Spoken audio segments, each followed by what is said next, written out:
नमस्कार दोस्तों, ASB news India के डिजिटल पैनल आपके अपने Facebook page, YouTube channel Amrish Baliyan पर आप सबका हार्दिक स्वागत है, अभिनंदन है। मुजफ्फरनगर जिले में इस वक्त सुर्खियों में है मीरापुर विधानसभा में होने वाला उपचुनाव। सभी राजनीतिक दलों से जो नेता हैं वो दावेदारी ठोक रहे हैं टिकट के लिए, और राष्ट्रीय लोकदल और भारतीय जनता पार्टी के गठबंधन में भी बड़ी तादाद में दोनों ही पार्टियों से टिकट के दावेदार सामने आ रहे हैं।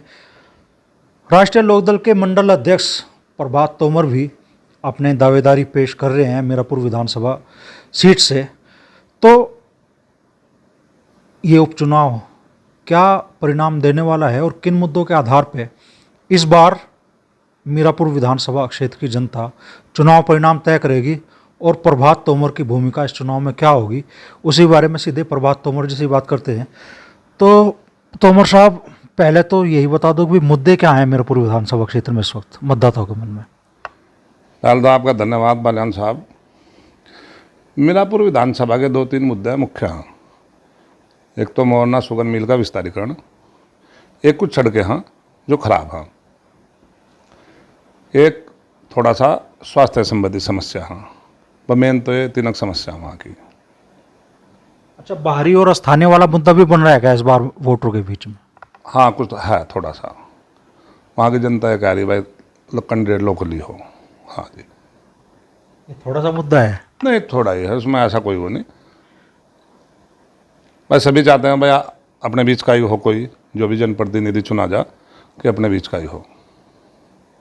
अच्छा, सवाल उठता है, आप लोग दावे कर रहे हैं जीत के, भारतीय जनता पार्टी के नेता हो या राष्ट्रीय लोकदल के नेता हो, लेकिन 2022 का जो विधानसभा चुनाव हुआ उसमें आप लोगों को करीब 1,06,000 के आसपास वोट मिली, और लोकसभा में 2 साल बाद जब चंदन चौहान सांसद का चुनाव लड़ने के लिए मैदान में उतरे तो 30,000 से भी ज़्यादा वोट आप लोगों की घटी। तो जीत का सफ़र क्या मुश्किल नहीं महसूस दे रहा? देखिए, मीरापुर सीट जो होगी परंपरागत राष्ट्रीय लोकदल की सीट है। राष्ट्रीय लोकदल वहाँ से कई बार जीतता है। यहाँ इस बार भी 2022 हम वहाँ चुनाव जीते, और 2024 के लोकसभा चुनाव में भी राष्ट्रीय लोकदल मीरापुर सीट जीतते हैं। रही बात आपने कहा कि वोट घट गई, वोटिंग परसेंटेज विधानसभा का और लोकसभा में अंतर रहा। लोकसभा में वोटिंग परसेंटेज कम हुआ तो इसलिए वोटें घट गई। वैसे कोई दिक्कत नहीं है, सभी लोग मजबूती से राष्ट्रीय लोकदल के साथ खड़े हैं, और जो भी कैंडिडेट साहब जिसे भी तय करेंगे, एनडीए गठबंधन से जो भी आएगा वो जीत कर जाएगा। नहीं तो ये जो आपके वोटरों का उत्साह घटा है मतदान के प्रति, वो दोबारा से कैसे जागृत करेंगे आप? देखिए, जब लोकसभा का पार्लियामेंट का चुनाव हुआ उस समय गर्मी बहुत थी, एक काम का सीजन था, तो थोड़ा सा वोटिंग परसेंटेज इस वजह से भी कम हुआ। और जनता के बीच में जा रहे हैं, सभी पार्टी के सभी कार्यकर्ता, सभी नेता जनता के बीच में जा रहे हैं, उन्हें जागृत कर रहे हैं, ज़्यादा से ज़्यादा वोट डालने के लिए प्रेरित कर रहे हैं सभी समाज के लोगों को, और वोटिंग परसेंटेज अच्छा होगा और बड़ी मात्रा से राष्ट्रीय लोकदल वहाँ चुनाव जीतेगी। तो दावेदारों की भी संख्या बहुत है। आप खुद हो गए, आपके जिलाध्यक्ष हो गए, आप अजीत राठी जी हो गए प्रदेश के संगठन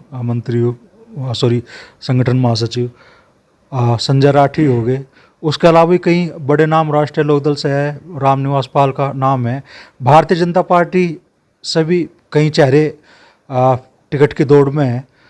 तो प्रभात तोमर जी की स्थिति क्या है इस चुनाव में, और टिकट की दावेदारी कितनी मजबूत है? देखिए, प्रभात तोमर तो राष्ट्रीय लोकदल का एक अनुशासित सिपाही है। ये काम तो हमारे नेता का, जो हमारे पार्टी के राष्ट्रीय अध्यक्ष आदरणीय जयंत चौधरी जी का है। वे जिसे भी टिकट देंगे उसे चुनाव लड़ाकर यहाँ से जिताकर भेजना काम करेंगे। मजबूती कितनी है आपके दावेदारी में, वो तो बता दो। नहीं, मजबूती तो हमारे नेता से, हमारे नेता मजबूत हैं। जिसे भी वे कहेंगे उसे चुनाव लड़ाऊंगे और मजबूती जिताऊंगे। जिसे भी आशीर्वाद जैन जी देंगे वो चुनाव जीत कर जाएगा यहाँ से। प्रभात जी, आप दावा कर रहे हैं जीत का। 2022 में मुस्लिम वोटरों का ज़बरदस्त समर्थन और राष्ट्रीय लोकदल को मिला, लेकिन जब 2024 में गठबंधन बदल के आप जनता के बीच में गए तो मुस्लिम वोटरों ने तो खासी नाराज़गी दिखाई आप लोगों को, और अब लग रहा है कि भाई मुस्लिम वोटर एक तरह से राष्ट्रीय लोकदल और भाजपा गठबंधन का इलाज करने के लिए बैठा है मीरापुर विधानसभा सीट पे।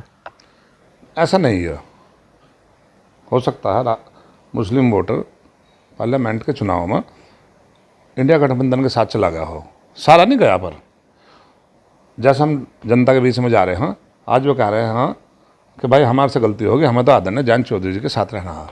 देखो, राष्ट्रीय लोकदल जो पार्टी है, यह किसान की, मजदूर की, अल्पसंख्यक की, दलित की, पिछड़े की, सभी युवा की, सभी की पार्टी है। इसमें कोई जाति धर्म का कोई इसमें कार्य है नहीं, तो गलती हो जाती है सभी से। तो मुस्लिम वोटर फिर इधर ही आ रहा है राष्ट्रीय लोकदल पर, उनकी पार्टी है, उसमें कोई दिक्कत नहीं। और जो भी कैंडिडेट लड़ेगा मुस्लिम वोटरों से काफ़ी संख्या में मतदान करेंगे। अब इतना भरोसा क्यों है आपको मुस्लिम वोटर के भरोसे पे? तो अभी मुजफ्फरनगर का लोकसभा चुनाव परिणाम भी आपने देखा, बिजनौर में भी मुस्लिम वोटर का बहुत कम रुझान आप लोगों की तरफ रहा। 2 महीने में ऐसा क्या बदल गया कि भाई मुस्लिम वोटर राष्ट्रीय लोकदल की तरफ आ जाएगा? नहीं, आप मीरापुर में देख लो या बिजनौर देख लो, यहाँ भी देख लो। यहाँ मुजफ्फरनगर से आदरणीय संजीव बालियान जी चुनाव लड़े थे, काफ़ी गांव में मुस्लिम वोटरों ने उन्हें मत किया।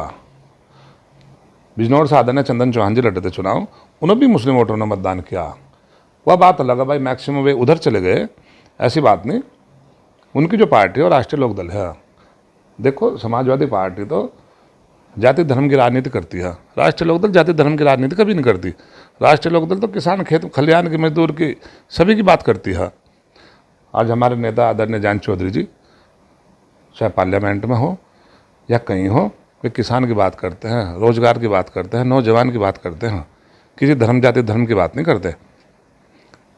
हमारा वो अलग है। अभी कार्ड में जब नेम प्लेट का नाम चला था, तो राष्ट्रीय लोकदल ने जब भी इस बात का विरोध किया, तो राष्ट्रीय लोकदल मुस्लिम फिर वापस आओगा। ये सभी समाज की पार्टी है, और जो भी कैंडिडेट यहाँ से लड़ेगा उसे भारी संख्या में मत देने का काम करेगा।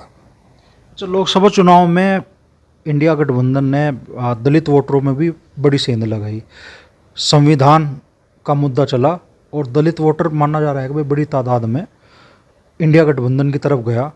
तो अब मीरापुर विधानसभा क्षेत्र में दलित वोटरों का रुख किस तरफ रहने की उम्मीद आपको है? देखिए, जब ये पार्लियामेंट के चुनाव चल रहे थे, इंडिया गठबंधन ने जो विपक्ष था हमारा, ये भ्रम फैला दिया नो कि भाई 400 पार, जैसा आदरणीय प्रधानमंत्री जी का नारा था 400 पार, तो 400 पार हो जाएगी और ये कानून में बदलाव कर देंगे, संविधान में, और आपका आरक्षण खत्म कर देंगे। ये ऐसा भ्रम फैला दिया। आज वे सब जान चुके हैं कि दलितों के अगर कोई बात उठाएगा तो एनडीए गठबंधन उठाओगा, ना कि इंडिया गठबंधन। इंडिया गठबंधन में तो सब उनकी विचारधारा अलग हैं, सबकी सोच अलग हैं, सबके मुद्दे अलग हैं, उन्हें किसी से कोई मतलब नहीं। उन्हें तो जाति धर्म की बात करनी और उनकी वोट लेनी है। आज़ाद समाज पार्टी भी और बहुजन समाज पार्टी भी, दोनों ही पार्टियां इस बार विधानसभा चुनाव में उतरने वाली हैं, तो ऐसे में दलित वोटरों पे आपका दावा कमज़ोर नहीं रहेगा? नहीं, कमज़ोर क्यों रहेगा? देखिए, चौधरी चरण सिंह जी जब राजनीति करते थे, हम तो छोटे थे बहुत, तो हमें ये पता था कि उनका दलितों के प्रति बहुत ज़्यादा लगाव था और दलित भी उन्हें काफ़ी पसंद करते थे। जब ही कई स्टेटों में उन्होंने सरकार चलाई अपनी, आज उसी नीति को चलकर हमारे नेता आदरणीय जयंत चौधरी उनकी नीति को, विचारधारा को आगे बढ़ाने का काम कर रहे हैं। और अब अभी आप देखिए, चौधरी साहब की सोच देखिए, उन्होंने आप एक दलित समाज से प्रदेश में कैबिनेट मंत्री बनाने का काम किया नीत कुमार जी के रूप में, और वे अपना कार्य बखूबी कर रहे हैं। इस बात से दलित समाज में एक अलग ही उत्साह है, और इस चुनाव में भी उन्होंने वोट दिया। और आगे तो जो भ्रम इन्होंने फैलाया इंडिया गठबंधन ना, उनका दूर हो चुका कि आरक्षण खत्म हो जाएगा, संविधान में बदलाव हो जाएगा। ऐसा नहीं है, ना कोई संविधान में बदलाव कर सकता। अगर दलितों के बारे में कोई सोच सकता है, कोई अच्छी सोच रखता है, तो वो एनडीए गठबंधन रखता है। तो दलितों को फिर भ्रम खत्म हो गया और फिर वे वापस आएंगे और यहीं आकर राष्ट्रीय लोकदल एनडीए गठबंधन को वोट देना काम करेंगे। अभी अभी सुप्रीम कोर्ट का एक फैसला आया, दलितों में फिर आक्रोश पनप रहा, और 21 तारीख को शायद भारत बंद का भी आह्वान है। अब होगा नहीं होगा वो तो समय पे पता चलेगा। तो ऐसे में दलित वोटर तो फिर से उसी जगह आकर खड़ा दिखाई दे रहा जहां वो लोकसभा चुनाव में था। नहीं, ये निर्णय तो सुप्रीम कोर्ट का है। उसने कहा कि भाई आरक्षण में जो क्रीमी लेयर रहेगी, उन्हें जिन्हें एक बार लाभ मिल गया उन्हें दोबारा लाभ ना मिल जा। जो गरीब लोग हैं उन्हें आरक्षण का लाभ मिला, सुप्रीम कोर्ट ने कहा गया।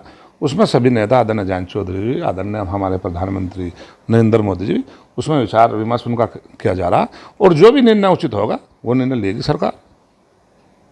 तो बड़ी बात प्रभात तोमर जी कह रहे हैं कि भाई टिकट का डिसीजन जयंत चौधरी के और सारे अधिकार जयंत चौधरी को हैं। वो पार्टी के मजबूत कार्यकर्ता है, टिकट उन्हें हो या किसी दूसरे नेता को हो, वो मजबूती से चुनाव लड़ाने का काम करेंगे। और दूसरी बड़ी बात वो कह रहे हैं कि भाई भले ही लोकसभा चुनाव में पार्टी का जो वोटर था उसके मतदान प्रतिशत में कमी आई हो, अब विधानसभा चुनाव में सभी लोग मेहनत कर रहे हैं और कोशिश रहेगी वो मतदान प्रतिशत बढ़े और पार्टी फिर से जीत दर्ज करे।